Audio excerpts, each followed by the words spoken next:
The story of a man who was thrown overboard a ship, drifted on a raft for 10 days without food or drink, was declared a national hero, received the kiss of several beauty queens, became rich from advertising, and then fell out of favor with the government and was forgotten forever. History of this story on February 28, 1955. It was reported that during a thunderstorm in the Caribbean Sea, 8 crew members of the destroyer Caldas fell into the water and went missing.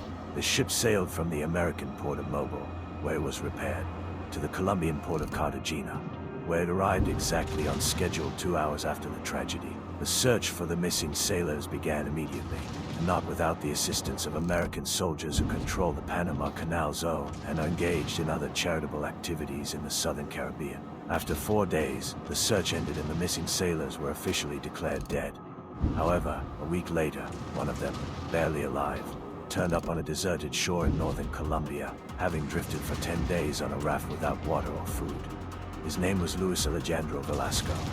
My book is a journalistic record of his story, and I publish it in the same form in which it appeared a month after the disaster in the pages of the Espectador newspaper, published in Bogota. While trying to recreate step-by-step the misadventures of Luis Alejandro, he and I did not think or guess that our tedious research would entail a chain of new adventures that would seriously agitate society and for which he would pay with fame and career. And I would almost pay with my life. Colombia was then under the heel of a military dictator, very colorful character, General Gustavo Rojas Pinilla, who became famous mainly for 2 exploits: shooting of students in the center of the capital, when soldiers dispersed a peaceful demonstration with bullets, and the murder of fans of a Sunday bullfight. How many of them fell at the hands of secret police agents will apparently remain a mystery, shrouded in darkness. And they were killed because they booed the dictator's daughter in the square during a bullfight. Censorship was rampant, and opposition. Newspapers racked their brains every day, coming up with entertaining but non-political topics that could interest readers. At the Espectador newspaper, this venerable task of baking one-day scoops was entrusted to director Guillermo Cano, editor-in-chief Jose Salga, and me, a staff writer. None of us are over 30 yet. When Luis Alejandro Velasco personally came to us to find out how much we would pay him for the story, we greeted him coolly, and for good reason. The sensation was not the first freshness. He was kept for several months in a hospital for sailors, where except for a reporter from an opposition newspaper who sneaked in under the guise of a doctor, only representatives of the royal press were allowed in. The story has been told many times in parts, procrastinated and distorted. And it seems that readers have become tired of the hero who was hired to advertise watches because his own worked flawlessly even in a storm, or to praise shoes because his boots turned out to be so durable that, having decided to dine on them, he could not tear a single piece from them. Luis Alejandro received the order, made patriotic speeches on the radio, was shown on television for the edification of the younger generation, and was driven across almost the entire country amid fanfare, showers of flowers, to sign autographs and receive kisses from beauty queens. He made a decent amount of money from all this, and if, after we tried so many times in vain to meet him, he himself, without an invitation, came to us, it means that his stories were exhausted and he was ready to tell anything for money. In addition, the government clearly gave him clear instructions on what to talk about and what to keep quiet about. We kicked him. But then, as if on a whim, Guillermo Cano caught up with Luis Alejandro on the stairs, accepted his offer and escorted him to me. And it turned out to be a kind of time bomb. The first surprise for me was that this strong 20-year-old guy, looking more like a trumpeter than a national hero, had an excellent gift for storytelling, the ability to summarize facts, an amazing memory, and a kind of common people's sense of self-esteem that did not allow him to boast of his heroism. In 26-hour sessions, during which I scribbled notes and asked tricky questions, trying to catch him in contradictions, we managed to piece together a concise and truthful account of Luis Alejandro's 10 days at sea. It turned out to be so complete and exciting that I had only one literary task: to make readers believe in it. Therefore, but not only for this reason, but also for the sake of fairness, we decided to write a story in the first person and put the signature of Luis Alejandro under it. So today I actually speak for the first time as the author of this text. Luis Alejandro gave me a second, a much greater, surprise on the 4th day of our work, when I asked him to describe the thunderstorm that caused the disaster. He smiled and answered, understanding the cost of such a confession. But there was no thunderstorm. Indeed, the Meteorological Service confirmed that February was quite normal, calm and serene in the Caribbean. The truth, which until then had been suppressed by the newspapers, was that the ship was listing from the wind. The cargo, poorly secured on the deck, fell into the sea, and 8 sailors ended up in the water with it. Thus, 3 gross violations were revealed. Firstly, it was not allowed to transport cargo on board the destroyer. Secondly, the ship lost maneuverability and was unable to pick up people thrown overboard precisely because of overload. And finally, the cargo was smuggled and was transported refrigerators, televisions, and washing machines. It is absolutely clear that the story, unexpectedly for us, turned out to be a kind of destroyer with a poorly fortified political and moral cargo on board. The story was published and continued in 14 issues of the newspaper. At first, even the government itself welcomed the literary debut of its hero. Then, when the truth came to light, trying to stop us from publishing a continuation would mean getting into a puddle. Because the newspaper's circulation almost doubled and a crowd of readers constantly gathered in front of our building, wanting to have the whole story and buying up old issues. Then, according to the tradition adopted by Colombian rulers, the dictatorship decided to veil the truth with ranting. It published a communique in which the transportation of contraband goods on board the destroyer was categorically denied. Looking for evidence that we were right, we asked Luis Alejandro for a list of his comrades who had cameras. Many sailors scattered around the country, spending their holidays in different places, but we still managed to find them and buy photographs from them taken during the voyage. A week after the completion of publication in the newspaper, the entire story was published in a special supplement, illustrated with photographs that we bargained with the sailors. In the background of group shots in the most distinct way, right down to the branded signs, boxes of contraband goods were visible. In response to this blow, the dictatorship applied draconian measures against us, and as a result, the newspaper was closed a few months later. Despite all the pressure, threats, and attempts to seduce Luis Alejandro Velasco with large bribes, he did not refuse a single word. He had to part with the profession of a sailor, the only one he had, and the memory of him sank into oblivion of everyday life. Almost 2 years passed and the dictatorship fell. Other regimes began to control the destinies of Colombia, which looked more decent, but were approximately the same fare. And meanwhile I went to Paris, where my restless and rather dreary life of an exile began. Very reminiscent of a raft given up to the will of the waves. And for a long time we heard nothing about the sailor in distress. But a few months ago some journalist accidentally discovered him among the clerks of a bus company. I saw his photograph. Luis Alejandro grew heavier and older, had a hard time, but remained the same bright personality, a hero who dared to blow up his own monument. I haven't reread this story for 15 years. It could well be published, although I don't see much point in it. It is now being published as a separate book, because I once, without thinking, agreed to its publication and am not used to taking back my words. It depresses me to think that publishers are interested not so much in the merits of the work itself as in the name of its author. To my mind, unfortunately, it's in vogue these days. Fortunately, the authors of some books are not those who write them, but those who suffered through them, and here's one of such works. And therefore, the copyright to it belongs to someone who deserves it. My unknown compatriot. I had to suffer for 10 days on a raft without water or food in order for this book to be born. Barcelona, February 1970. Chapter 1 about my comrades who died at sea on February 22. They announced to us that we were returning to Colombia. We had been in Mobile, Alabama, for 8 months, repairing electronic equipment and updating the weapons of our destroyer called us. While the ship was being repaired, the crew members underwent special training.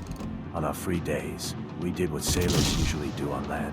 We went to the cinema with the girls, and then gathered at the Port Tavern Joe Palica, drank whiskey and periodically got into fights. My girlfriend's name was Mary Edress, and I was introduced to her 2 months after we arrived in Mobile by the girlfriend of another sailor. Although Spanish came easily to Mary, I don't think she ever understood why my friends called her Maria Direction. That is, address. Whenever I was given leave, I invited her to the cinema. We communicated in broken English and distorted Spanish, but we always understood each other, both in the cinema and in the ice cream parlor. The only time I went to the cinema without Mary was the night we saw the Cane Riot. Someone told my comrades that this is an excellent film about the life of sailors on a trawler, so we went to see it. But what we liked most was not the trawler, but the storm. We unanimously decided that in such a storm we should change the course of the ship, as the rebels did. When we, shocked by the film, were returning to the ship, the sailor Diego Velázquez said, referring to the upcoming voyage, "What if we find ourselves in such trouble?" I admit, I was shocked too. During the 8 months I spent on land, I became accustomed to the sea. I wasn't afraid, because the instructor taught us how to behave during a shipwreck. And yet, that evening, as we watched Kane mutiny, I felt a strange uneasiness. I don't want to say that from that moment I began to foresee a catastrophe, but to be honest, this was the first time I was so anxious before going to sea. As a child, I loved looking at pictures and books depicting the sea and ships, but it never occurred to me that you could die at sea. On the contrary, I had great confidence in it, and, having become a sailor, I never worried while sailing. But I am not ashamed to admit that after the Kane riot I was overcome by a feeling very similar to fear. Lying on the top bunk, I thought about my family and how we would sail to Cartagena. I could not sleep and, putting my hands under my head, listened to the quiet splash of water on the pier and to the measured breathing of 40 sailors sleeping in the same room. Lying on the bottom bunk, directly below me, Bruce Rendifo snored like a trombone. I have no idea what kind of dreams he had, but probably the poor fellow would not have slept so sweetly if he knew that in 8 days he would rest at the bottom of the sea. I couldn't find a place for myself for a whole week. The day of departure was approaching with alarming speed, and I tried to find supporting conversations with my comrades. Our victory is in The sight. destroyer Caldas was ready to sail. These days we talked more and more often about our relatives, about Colombia and what we would do after returning. Little by little we loaded the ship with gifts for loved ones. Radios, refrigerators, washing machines, and, most importantly, electric stoves. I was taking the radio home. Before sailing, unable to overcome my anxiety, I promised myself to leave the fleet as soon as I returned to Cartagena. I've had enough of dangerous sea voyages. The evening before sailing, I went to say goodbye to Mary, intending to tell her about my fears and my decision. But he didn't tell me because he promised to return. And if she had found out that I had decided to part with the sea, she wouldn't have believed me.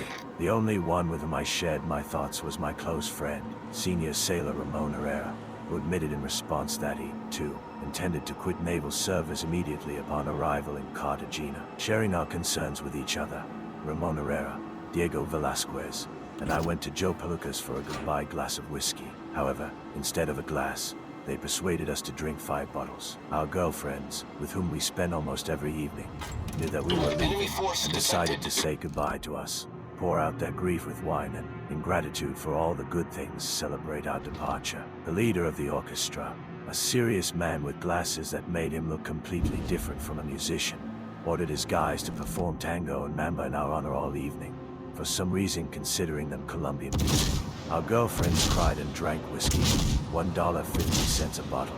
In the last week we were paid 3 times. We decided to have a good time. I wanted to get drunk because my soul was uneasy, and Ramon Herrera because he was having fun, as always. And in addition, he was born in Arjona, knew how to play the drum and imitated all the fashionable singers in a surprisingly similar way. We were about to set sail, when suddenly an American sailor came up to our table and asked Ramon Herrera for permission to invite his girlfriend to a dance. A blonde grandier who drank the least and cried the most insincerely. The American addressed Ramon Herrera in English, and he roughly pushed him away and said in Spanish, "I don't understand a damn thing." The fight that followed was fascinating to watch, with chairs breaking over opponents' heads and police being called over the radio. Ramon Herrera, who managed to give the American 2 smart slaps in the face, returned to the ship at 1 in the morning, singing songs in the voice of Daniel Santos. He declared that this was his last voyage. Torpedoes, And direct indeed, front. that's exactly what happened. 3 o'clock in the morning on February Torpedoes, 24, direct front. the destroyer left Mobil and headed for Cartagena. We were all glad to return home. Everyone was Torpedoes, bringing direct front. gifts. Petty Officer Miguel Ortega seemed the most cheerful. In my opinion, there was no more reasonable sailor than Miguel Ortega in the whole wide world. During the 8 months he spent in Mobil, he didn't spend a dollar. Miguel spent all the money he received on gifts for his wife, who was waiting for him in Cartagena. At night, when we sailed, he stood on the deck and talked about his wife and children, which, however, was quite natural, since he did not talk about anything else at all. Enemy Miguel brought submarine home a sunk. refrigerator, an automatic washing machine, and in addition a radio and an electric stove. 12 hours later, Petty Officer Miguel Ortega was destined to lie on his bunk, suffering from seasickness, and after 72 to rest at the bottom of the sea. Guess of death when the ship weighs anchor. The order is given, everyone in place, and everyone remains in that place until the ship leaves the port. I stood silently where I was supposed to, near the torpedo tubes, and looked at the lights of Mobil fading in the fog, but he was not thinking about Mary. about the sea. I knew that tomorrow we would be in the Gulf of Mexico and that it was dangerous to swim there at this time of year. I did not see Lieutenant Commander J. Martinez Diego, who was the only officer killed in the disaster, until dawn. He was a tall, strong, silent man whom I generally saw only a few times. I knew that he was from Holima and a very nice man, but that morning I caught the eye of the first non-commissioned officer, the second boatswain Amador Caraballo, tall, stately. He walked past me, looked at the last lights of Mobile and went to his place. I didn't seem to meet him again on the ship.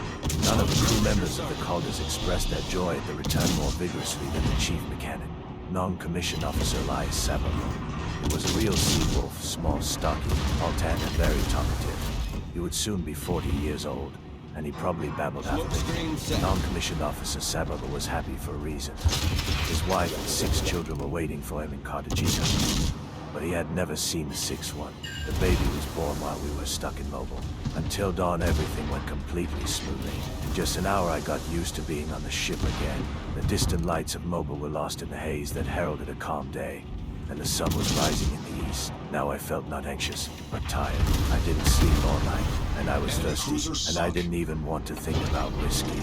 At 6 o'clock in the morning, we left the harbor. After this, the command sounded all clear. The watchmen are in their places.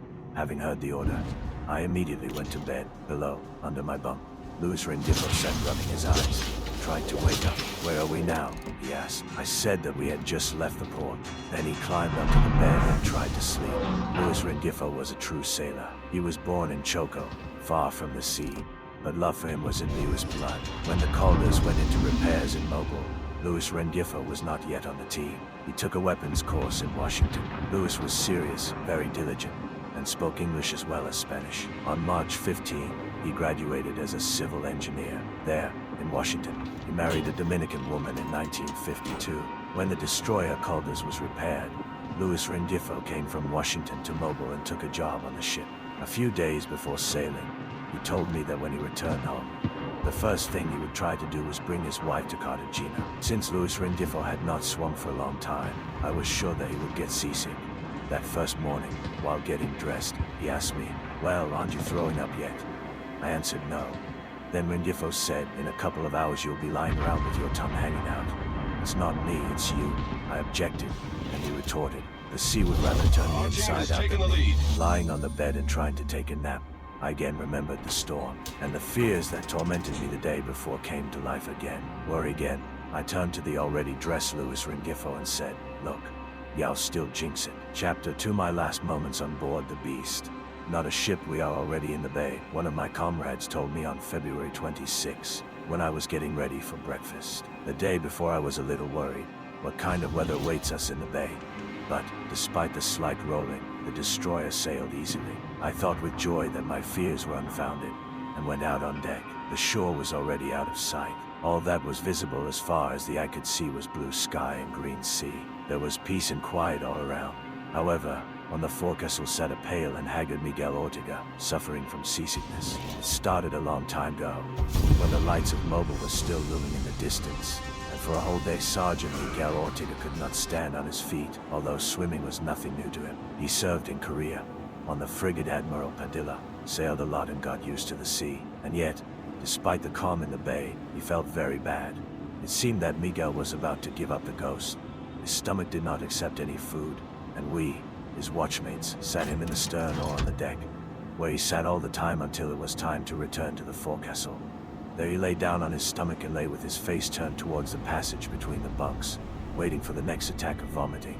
I think it was Ramon Herrera who told me on the evening of the 26th that we will have a hard time in the Caribbean. According to our calculations, we were supposed to leave the Gulf of Mexico after midnight. Standing on watch at the torpedo tubes, I was looking forward to returning to Cartagena. After joining the Navy, I became interested in studying star charts, and from that night, when the Caldas calmly sailed across the Caribbean Sea, he began to find special pleasure in contemplating the stars. Perhaps an old sailor, who has sailed all the oceans in the world, is able to determine, just by the manner of movement of the ship, what sea he is currently in. My experience in the Caribbean, where I received my first naval baptism, told me that we were already there. I looked at my watch. It was 2:30 in the morning, 2 hours and 31 minutes, February 27th. Even if the ship wasn't rocking so much, I would still have guessed that we were in the Caribbean Sea, and the ship was rocking, and I had never suffered from seasickness. Suddenly felt uneasy. I had a strange feeling, and I don't know why I suddenly remembered Petty Officer Miguel Ortega, who was lying on a bunk in the hold vomit. At 6 o'clock in the morning, the destroyer was floating on the waves like a shell. Luis Rendifo did not sleep. "Well, fat one, aren't you seasick yet?" He asked me. No, I answered automatically, but I shared my fears with him. And Rendifo, who, as I already said, was an engineer, studied diligently all his life and was well-versed in maritime affairs, listed to me the reasons why nothing bad could happen to the callers of the Caribbean. This is a beast, not a ship, and he recalled that during the war it was in these waters that a Colombian destroyer sank a German submarine. This is a reliable ship, and, lying sleepless, unable to get rid of the rocking motions on the ship, I was invigorated, remembering his words. However, the wind was blowing more and more strongly from the left, and I imagined the corders from the side of a pitiful little boat in a menacing, heaving sea. At that moment, the riot on Kane suddenly came to my mind, but although the weather did not improve during the day, the sailing proceeded normally. While on watch, I thought about my imminent return to Cartagena and made plans for the future. I will correspond with Mary. I plan to write to her twice a week, because it never seemed like a burdensome duty to me. After joining the Navy, I wrote home every week, and to friends who lived with me in the same area, I often composed long messages, so there will be something to write about to Mary. I thought and calculated how much time remained to sail to Cartagena. It turned out to be exactly 24 hours. This was my penultimate watch. Ramon Herrera helped me drag Petty Officer Miguel Ortega to his bunk. He was getting worse and worse since leaving Mobil, that is, for 3 whole days. He had not had a drop of poppy dew in his mouth. He could hardly speak. The dance began at 10 o'clock at night. The calders rocked all day, but all this was nothing compared to what began in the evening, when I, lying awake on my bunk, thought with horror about the watchmen on deck. I knew that none of those lying next to me were able to close their eyes. Shortly before midnight, I asked Luis Rendifo, my downstairs neighbor, "Well, aren't you feeling sick yet?" As I expected, Luis Rendifo couldn't sleep either, but despite the muscle, he did not lose his sense of humor, and therefore he said, "How many times do I have to repeat it? The sea will sooner turn me inside out than me." He often uttered this phrase, but that night he barely managed to finish it. I have already written that I was overcome by uncountable anxiety, even fear, but I really got scared at midnight on the 27th of February, when the order was given over the loudspeaker. Everyone to the left side. I knew perfectly well what such a command meant. The ship gave a storm list to the starboard side, and they tried to level it with the weight of our bodies. For the first time in 2 years of seafaring life, I was truly afraid of the sea. There above, on the deck, where the wet watchman was shaking from the cold, the wind whistled. Hearing the command, I immediately jumped up. Luis Rendifo, remaining completely calm, stood up and walked towards the berths on the port side, which were unoccupied because the owners were on watch. I went after him, holding onto the neighboring bunks. But suddenly I remembered Miguel Ortega. He lay flat. Hearing the command, Miguel tried to get up, but collapsed back in exhaustion, simply dying from an attack of seasickness. I helped him up and dragged the poor fellow to the berth on the port side. He told me in a lifeless, dull voice that he felt very bad. "We will try to get you off duty. You can consider this black humor. But if Miguel Ortega had remained to die in his bed, at the very least, he would still be alive now." At 4 o'clock in the morning on the 28th, without sleeping a wink, we, that is, the 6 watchmen, gathered at the stern. Among the others was Ramon Herrera, my constant partner. Of the non-commissioned officers, Guillermo Rosso was on duty. I was to stand watch for the last time. I knew that we should arrive in Cartagena at 2 o'clock. Having passed my watch, I was going to immediately go to bed so that I could have some fun in the evening, returning to my home after an 8-month absence. At 5:30 in the morning, I went with the cabin boy to inspect the bottom of the ship. At 7 o'clock, we relieved our comrades so that they could have breakfast. At 8, they relieved us. At the same hour, I passed my duty, which went well, although the wind was getting stronger, and the waves, rising higher and higher, crashed against the bridge and flooded the deck. Ramon Herrera stood at the stern. Luis Rendifo was standing there wearing headphones. He was the lifeguard on duty. Petty Officer Miguel Ortega, who was completely finished off by his endless seasickness. was reclining in the middle of the deck. There the least amount of rocking was felt. I exchanged a few words with the second sailor, Eduard Castillo, our storekeeper. He did not have a wife, lived in Bogota and kept himself very reserved. I don't remember what we talked about. I only remember that I saw him later in the sea, when he sank to the bottom a few hours later. Ramon Herrera collected sheets of cardboard, intending to cover himself with them and try to sleep. With such pitching, it was impossible to be in the hold. The waves, growing higher and stronger, crashed onto the deck. Having tied ourselves tightly so that we would not be washed away by the wave, Ramon Herrera and I lay down between refrigerators, washing machines and stoves, well secured at the stern.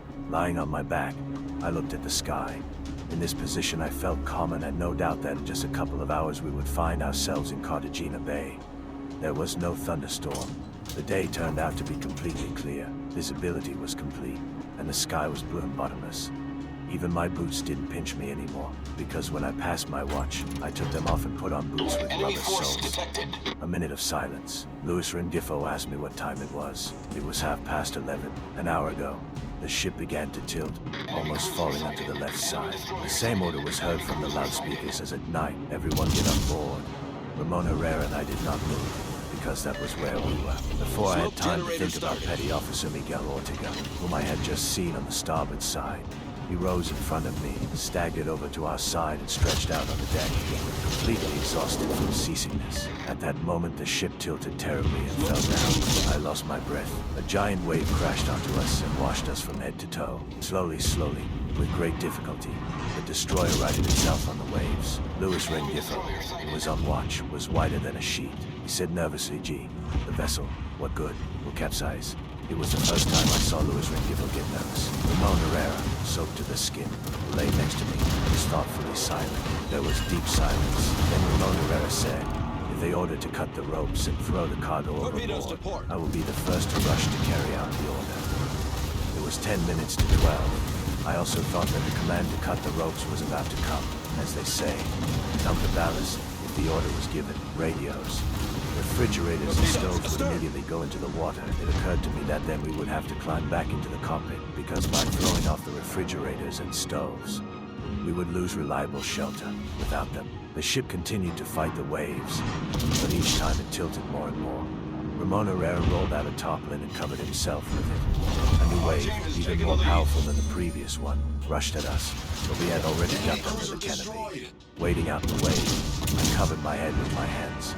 Finally, the wave passed, and after another half a minute, the loudspeakers began to wheeze. Now they'll order the cargo to be dropped.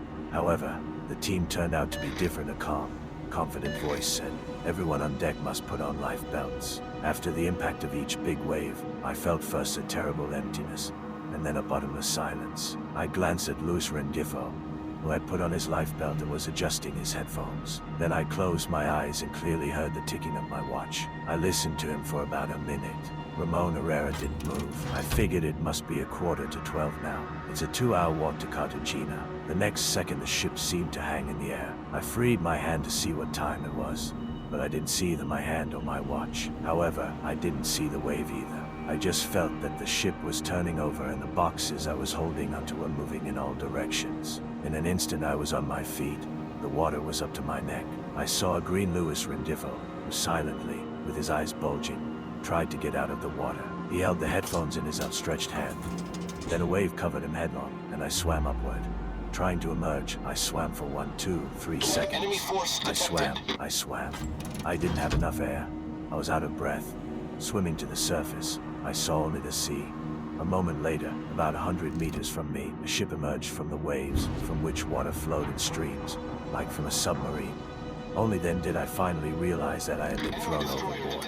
Chapter 3. 4 of my comrades are drowning before my eyes. At first, it seemed to me that I was alone in the water. Staying afloat, I saw that a new wave hit the destroyer, which was about 200 meters from me, and it flew into the abyss and disappeared from sight. I decided that he had drowned, and then, as if confirming my thoughts, countless boxes of goods fluttered around, which were loaded onto the destroyer mobile. I floundered among boxes of clothes, radios, refrigerators, and various household utensils, among boxes that surface here and there, driven by the waves. At that moment, I still didn't understand well what was happening. Before I could recover from the shock, I grabbed one of the boxes and stared blankly at the sea. The day was completely cloudless. Only the sea, which was strongly heaved by the wind and the boxes swaying on the waves, suggested a catastrophe. Suddenly, screams were heard nearby, and the sharp whistle of the wind, the voice of Julio Amador Carabello, the tall, stately second boatswain, was clearly distinguished, shouting to someone, grab me by the belt." And then I seemed to wake up from a deep, albeit momentary sleep. It dawned on me that I was not alone at sea. Just a few meters away, my comrades were calling to each other. I feverishly began to figure out what to do. I couldn't swim anywhere. I knew that we were almost 200 miles from Cartagena, but I lost my bearings. However, I did not feel fear. For a moment it seemed to me that until we were rescued, I could stay on the water by grabbing onto the boxes. I found comfort in the thought that others were in the same position as me. And that's when I saw the raft, or rather, two identical rafts located about 7 meters from each other. They suddenly emerged on the crest of a wave from the side from which I could hear the screams of my comrades. It seemed strange to me that none of the sailors swam to them. Suddenly one of the rafts disappeared. I didn't know what to do, either swim to the second one, or not take risks and continue to cling to the box. This seemed to me a reliable way to stay afloat. I had not yet had time to make any decision, but the instinct of self-preservation had already directed me to the second raft, which was getting further and further away with every moment. I swam for about 3 minutes. At some point I lost sight of the raft, but tried to stick to the direction I had taken. And suddenly it washed up right next to me, a big, white, empty raft.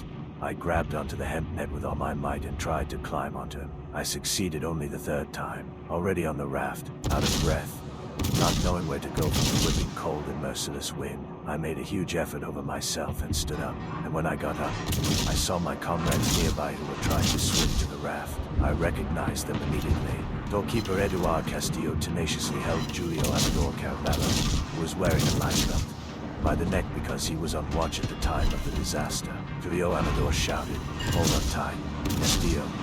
They were floundering among the boxes swaying on the waves about 10 meters from me. On the other side was Luis Rengifo. A few minutes earlier, I saw him on the destroyer. He was trying to get out of the water, holding his headphones in his raised right hand, without losing his usual restraint and confidence with which he declared that he would rather turn the sea inside out than him. He took off his shirt to make it easier to move. He lost his life. Even without seeing him, I would still recognize Louis by his voice. "Hey, fat one, row here," he shouted. I hastily grabbed the oars and tried to row towards my comrades. Julio Amador, held tightly by the neck by Eduard Castillo, approached the raft. Behind him, far behind, appeared the small figure of the fourth sailor, Ramon Herrera, who waved his hand to me, clinging to the box. Only 3 meters. If I were forced to choose, I would not know which of my comrades to direct the raft to first. However, when I saw Ramon Herrera, the instigator of the fight in Mobile, the merry fellow from Arjona, who only a few minutes ago was lying next to me in the stern, I rowed with all my might to him. But my almost 2-meter raft turned out to be terribly clumsy in the raging sea, and in addition I had to row against the wind. I don't think I've made any progress. In despair, I looked around and saw that Ramon Herrera was no longer on the water. Only Luis Rengifo swam confidently towards the raft. I had no doubt that he would get there. I remembered his deafening snoring, like the sound of a trombone, and was convinced that his willpower was stronger than the elements. Julio Amador still supported Eduard Castillo, preventing him from going underwater. They were less than 3 meters away from the raft. I thought that if they got a little closer, I could give them the oar. But then a gigantic wave threw the raft into the air, and, taking off on a high ridge, I saw the mast of our destroyer. When I found myself below, Julio Amador and Eduard Castillo, clinging to his neck, disappeared, and Luis Rengifo still calmly swam towards the ship raft, is on fire! To which he was only 2 meters away. I don't know why I did such a stupid thing. Convinced of the futility of my attempts to move forward, I stuck the oar into the water as it tried to hold the raft in one place, nail it to the water. Tired Luis Rengifo paused, raised his hand just like when he was holding the headphones, and shouted again, "Row here, fat one." The wind hasn't changed. I shouted back to him that I couldn't row against the wind, and asked him to push himself, to make the last push, but, in my opinion, he didn't hear me. The boxes of goods were left behind. The raft danced from side to side on the waves. In the blink of an eye, I found myself more than 5 meters away from Luis Rengifo and lost sight of him. but he ducked under the waves so that they would not carry him far from the raft. I stood there, paddle ready, waiting for Luis Rendifo to get close enough to reach him. But he was already tired and began to despair. Then, already going under the water, Luis shouted again. The last time Luis Rendifo asked me on the destroyer what time it was 11:30. It was 10 minutes before I looked at my watch again. This happened before the disaster. When I looked at the dial on the raft, the hand showed exactly 12. It seemed to me that an eternity had passed. But in reality, only 10 minutes had passed since I last looked at my watch while on board the destroyer. And during this time, I managed to swim to the raft, tried to save my comrades, and then stood, like a statue, looking at the empty sea, listening to the sharp howl of the wind and thinking that I would have to wait at least 2 or even 3 hours until they picked me up. 2 or 3 hours, and I thought that this was an incredible time for a man who was left alone at sea, but I tried to accept my fate. I had neither food nor water, and I believed that by 3 o'clock the thirst would become intolerable. The sun was hot on my head and began to burn my dry, salt-stiffened skin. I lost my cap in the fall and therefore wet my head with water, and then sat down on the edge of the raft and began to wait for my rescuers. Only then did I first feel pain in my right knee. My blue uniform trousers, made of rough fabric, were wet, so with great difficulty I was able to roll them up above my knees. And when he rolled it up, he shuddered. Under the kneecap there was a deep wound, like a crescent. Either I hurt myself in the hull of the ship, or I already cut my leg into water. But whatever it was, I felt pain only on the raft, and although the wound burned a little, it stopped bleeding and dried up promptly because of the sea salt. Not knowing what to do with myself, I searched my things. I wanted to find out what I was left with on the high seas. It turned out that with a clock that continued to tick as if nothing had happened, in which I was tempted to look at every 2 or 3 minutes. I had with me a gold ring bought last year in Cartagena, a chain with an image of the Virgin Mary del Carmen, also purchased in Cartagena from a sailor for 35 pesos. From my pockets, I only fished out the keys to my locker on the destroyer and 3 advertising postcards that was given to me at Mobile Store one January day when I went shopping with Mary Edris. I had nothing to do, and I began to read the inscriptions on the postcards, trying to somehow kill time until rescuers were sent for me. For some reason, these postcards seemed to be like a kind of encrypted notes that shipwrecked sailors put in bottles. Probably, if I had had a bottle at hand at that moment, I would have stuck one of these postcards into it to play shipwreck, and in the evening to amuse my friends in Cartagena with my story. Chapter 4, my first lonely night in the Caribbean. At 4 o'clock the wind died down. I saw nothing around except the sea, and had no landmarks, and therefore only after more than 2 hours I realized that the raft was moving forward. In fact, as soon as I climbed on it, the wind drove it in a straight line at such a breakneck speed, which I, wielding the oars, would never have been able to develop in my life. And yet I had no idea where I was or what was happening to me. I didn't know where the raft was heading, towards the shore or into the open sea. The latter seemed more likely to me, since I always believed that the waves could not wash a heavy object to the shore 200 miles from land, much less a person on a raft. For the first 2 hours, I mentally traced the path of the destroyer. I thought that if the ship telegraphed to Cartagena and accurately indicated the location of the disaster, then planes and helicopters would immediately go to our aid. I figured that within an hour they would fly here and start circling over my head. At 1 o'clock in the afternoon, I sat down on the raft and began to peer into the distance. I took all 3 oars and put them on the bottom of the raft, so that as soon as the planes appeared, I could start rowing in their direction. The minutes dragged on agonizingly long. The sun burned my face and back, and my lips burned, cracked from the salt. However, I felt neither hunger nor thirst. I focused on one thing, seeing the planes. I developed a plan. When I saw the rescuers, I would paddle towards them. Then, when they were above me, I would stand on the raft at full height and wave my shirt. I decided to get ready and not waste a minute, so I unbuttoned my shirt and, sitting on the raft, peered into the distance. Looking around, I had no idea where the rescuers would come from. I sat like that until 2 o'clock. The wind was still howling, and in its howl I heard the voice of Luis Rendifo. "Fat one, row here." I heard it quite clearly, as if Louis was nearby, 2 meters from the raft, trying to grab the oar. But I knew that when the wind howls in the sea and the waves beat against the underwater rocks, a person imagines familiar voices. They sound incessantly, leading to madness. "Hey, fat one, row here." At 3 o'clock I began to despair. The destroyer is probably already moored in Cartagena. In a few minutes, my comrades will happily disperse throughout the city in all directions. I had the feeling that they were all thinking about me now, and, encouraged by this thought, I decided to be patient and wait until 4 o'clock. Even if there was no telegram, even if the destroyer didn't understand that we had fallen into the water, it would still be revealed when the whole crew lined up on the deck at the moment of mooring. This means that they will find about this at the latest at 3 o'clock and immediately inform the rescuers. No matter how long the preparations may be, the planes will fly to the scene of the incident within 30 minutes. So at 4, at most at 5:30, they will appear here. I kept my eyes on the horizon until the wind died down, replaced by the dull, vast roar of the sea. Only then did the screams of Louis Rendifo cease in my ears. Endless night. At first it seemed to me that spending 3 hours alone on the open sea was impossible. However, when 8 hours had already passed since I found myself in the water, I thought that I could probably hold out for another hour. The sun was setting. At sunset it became big and red, and only then did I begin to somehow find my bearings. Now I knew where the planes would come from. I turned my left side to the sun and stared straight ahead, without moving, without looking away for a moment, even afraid to blink. I looked to where, according to my calculations, Cartagena was located. At 6 o'clock my eyes began to hurt, but I still looked. Even after dusk he looked patiently, persistently, in spite of everything. I understood that I could no longer distinguish the planes themselves.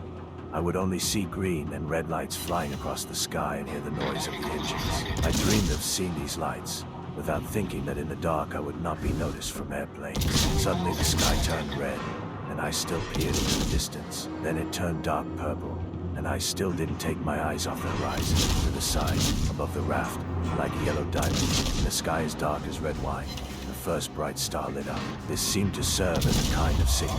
The next moment, a heavy, dense curtain of night fell over the sea, plunging into darkness, in which I could not see anything. At first I could not overcome my fear. Judging by the splash of water against the side, the raft was slowly but steadily moving forward.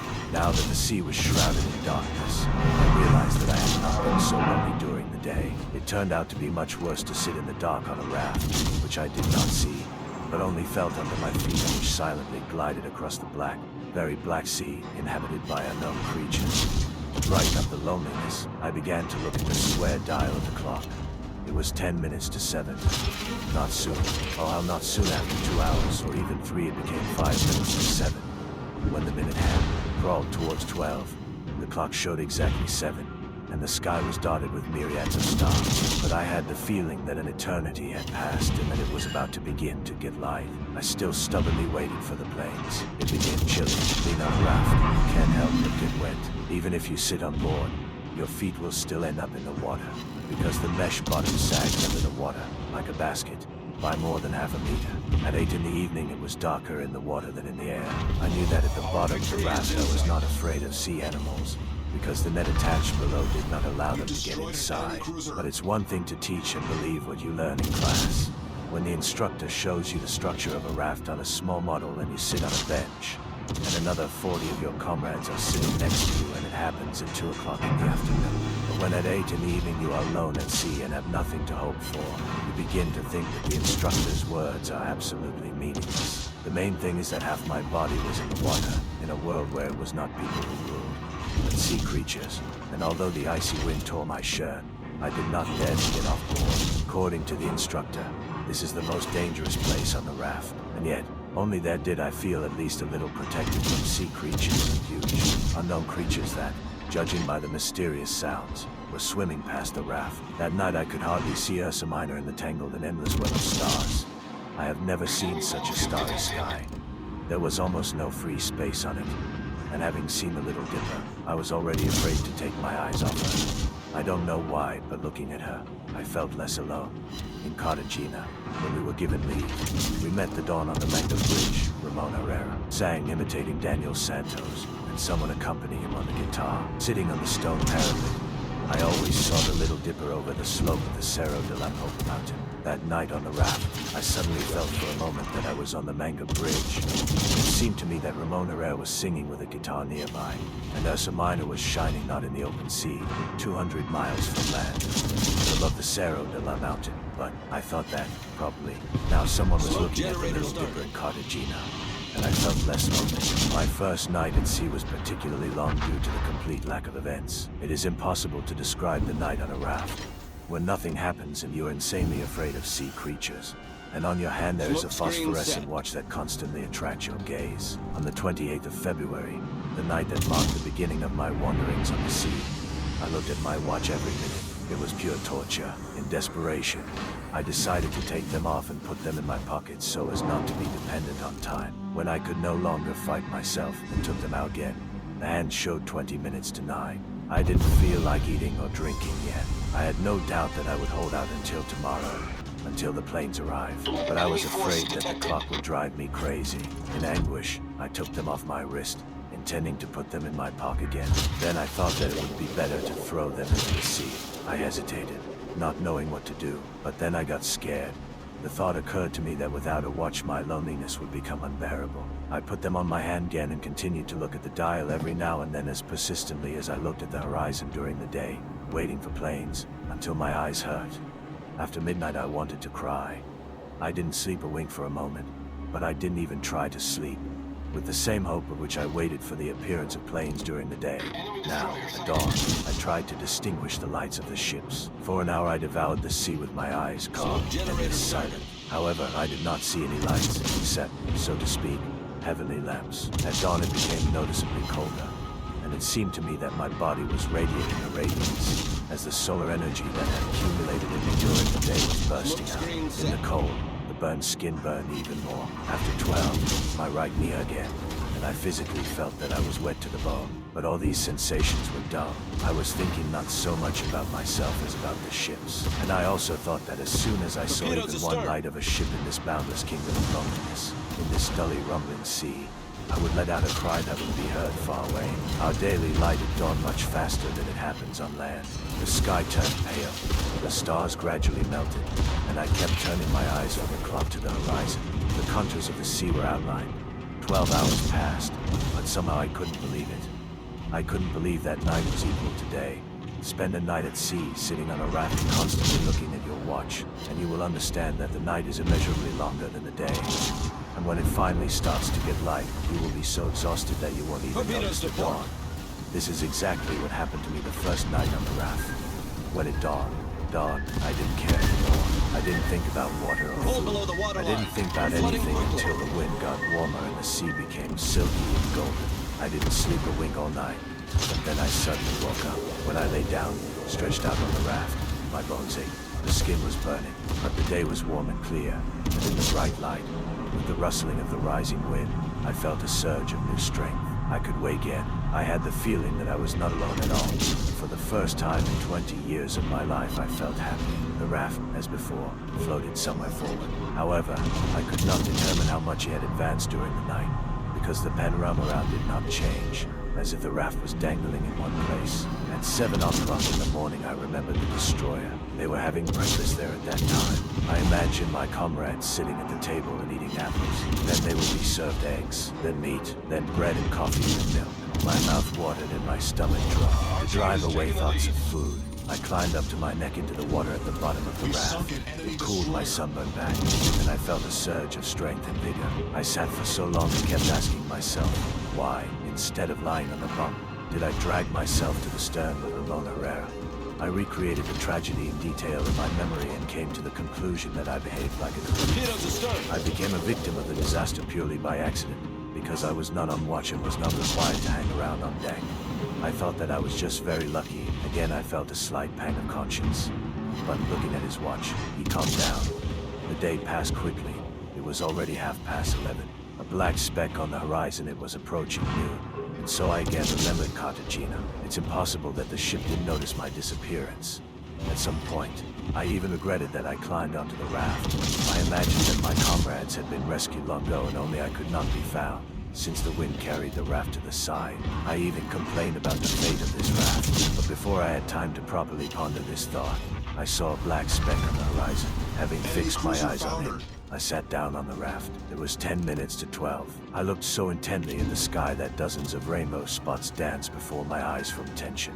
However, that black speck was still rushing forward, straight towards the raft. 2 minutes later, I could clearly distinguish its outline. Flying across the radiant blue sky, it cast dazzling metallic reflections onto the sea. Little by little, it stood out among the rainbow spots. My neck and eyes hurt, and I could no longer look at the sparkling sky. But still I looked.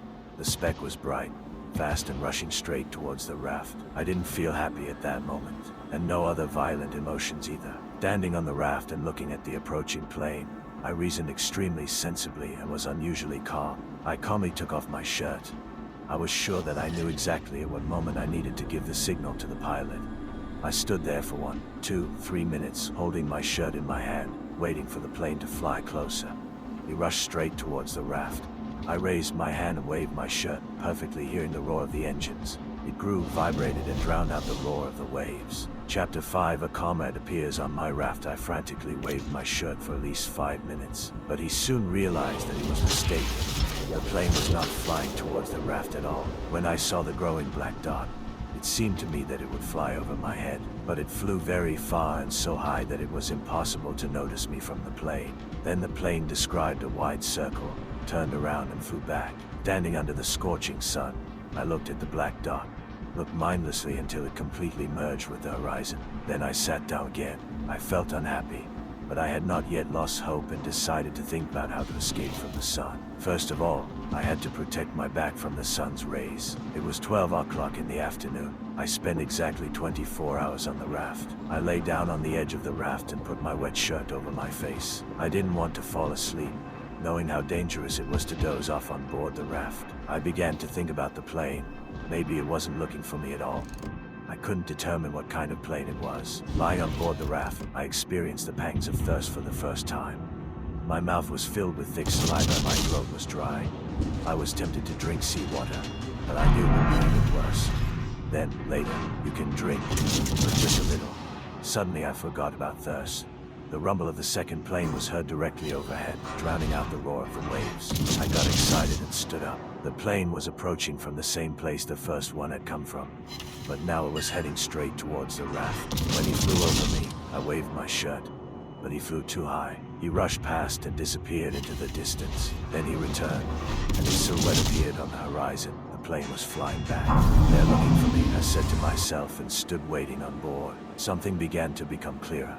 Planes appeared and disappeared in the same direction. Therefore, there is land there. Now I knew where to head, how to get closer to the ground. Even if the raft had moved a lot during the night, it was still a long swim to land. I knew in which direction to look for it, but I had no idea how long I would have to row, exhausted under the scorching rays of the sun and suffering from hunger pangs, and most importantly, dying of thirst. It was becoming increasingly difficult for me to breathe. At 12:35 p.m., a huge black seaplane appeared in the sky and roared overhead. My heart almost jumped out. Everything was clearly visible. The sun was shining brightly, so that I could clearly see the head of a man leaning out of the cabin and looking intently at the sea through binoculars. He flew so low, so close to me that the raft was bathed in the hot breath of the engines. I recognized the plane by the markings on the wings. It belonged to the Panama Canal Zone Coast Guard. As he headed, shaking, into the depths of the Caribbean Sea, I was absolutely sure that the man with the binoculars had noticed me. They found me, I exclaimed, crazy with joy, still waving my shirt. And happy, he jumped on the raft. They saw me less than 5 minutes later. The black seaplane returned and flew in the opposite direction at the same altitude. He flew, banking to the left, and from the side window, I again clearly distinguished a man who was looking at the sea through binoculars. I waved my shirt again. Now I waved not hesitantly, but smoothly, as if I was not asking for help, but feelingly and gratefully greeting my deliverers. The seaplane rushed forward, and it seemed to me that it was gradually losing altitude. At some point, he moved in a straight line, almost above the surface of the water. I thought it was splashing down and prepared to row towards it. But a moment later, the seaplane took off again, turned around and flew over the top of my head for the third time. Now I no longer desperately waved my shirt. I waited until it was directly above the raft. Then I gave the signal and waited for the plane to fly over again, gradually descending. But the exact opposite happened. The seaplane quickly gained altitude and disappeared where it came from. However, there was no cause for alarm. They probably saw me. It's impossible that the pilot didn't notice me, because his car was flying so low. Most importantly, right above the raft, Calm and confident of speedy salvation, I sat down and began to wait. I waited an hour. I was able to draw a very important conclusion.